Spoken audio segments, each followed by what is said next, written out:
The word bargain isn't one you usually associate with a Porsche, but traditionally, that's exactly what the Boxster, now in its third generation, has been seen as. Yes, the car is a wee bit more expensive than similarly sized two-seat convertibles, but the driving experience it delivers is much more like that you'd get from an exotic sports car. Look at it in those terms, and the Boxster is an absolute steal.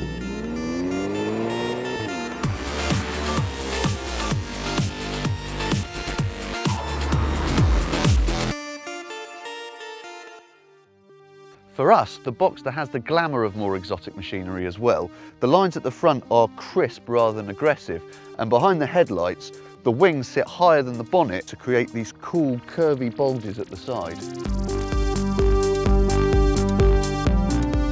Things get even more aggressive when you look further back as well. The curvature of the door helps channel air into these side intakes, and then, behind these beautifully bulbous rear haunches, you'll find that the reversing lights cut across the rest of the rear light cluster, which effectively extends the line of the rear spoiler.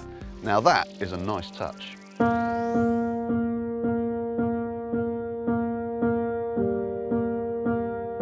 There's a fair amount of glamour when you climb inside the Boxster as well. You get leather on your seats as standard, and the rest of the materials are really plush in the way they look and feel. These metallic trim inserts help add a dash of contrast to the colour scheme, and every panel and every switch has a really solid feel. Okay, so it's not perfect. This centre console has way too many buttons, so it can be tricky to find the one you want. And standard kit is pretty stingy as well. You don't even get a Bluetooth phone connection or parking sensors included in the price. However, this low-slung driving position is absolutely spot on, and unlike many sports cars, you even get a decent view out of the back. And while a car like this is never going to be the last word in practicality, there's plenty of space for adults in here, and with luggage compartments front and rear, there's more space for bags than in many rivals.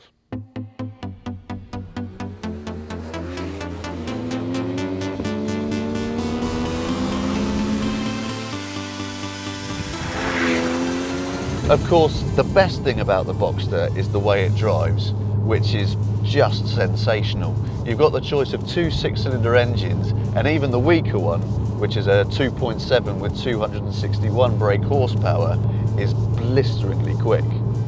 The car we've got here though has the 311 brake horsepower 3.4, and it really takes things up a notch. It pulls really strongly from low revs, and that helps keep life easy at town speeds, but once you get the revs upwards of about 2,000 RPM, it turns into an absolute monster. And just listen to that noise. This car also has Porsche's 7-speed twin-clutch gearbox rather than the 6-speed manual you get as standard. You can leave it in full auto mode, or you can change gears yourself using these paddles.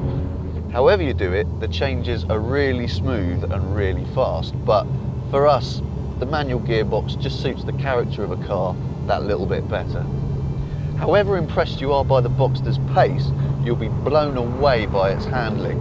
It's not just the fact that you've got massive grip at all four corners of the car, or that the body stays pretty much dead flat when you fling it round a bend. It's also that the car's mid-engine rear drive layout gives it amazing balance, and the fast, predictable responses of the throttle, steering and the brakes means it responds instantly to every command you put in. It's precise, it's engaging, and on a country road like this, it's going to leave pretty much any of its rivals in dust. It will probably be more comfortable to live with than most of them as well, because despite the Boxster's awe-inspiring agility, the ride is incredibly smooth. In fact, that's probably what's most amazing about this car. It's absolutely electrifying when you're in the mood to play, but it's civilised and it's quiet when you're not.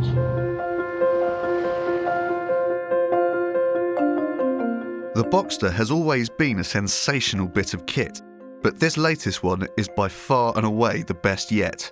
It's more thrilling to drive than ever, more comfortable than ever, and it has easily enough quality and prestige to justify the price. For the money, it's absolutely peerless.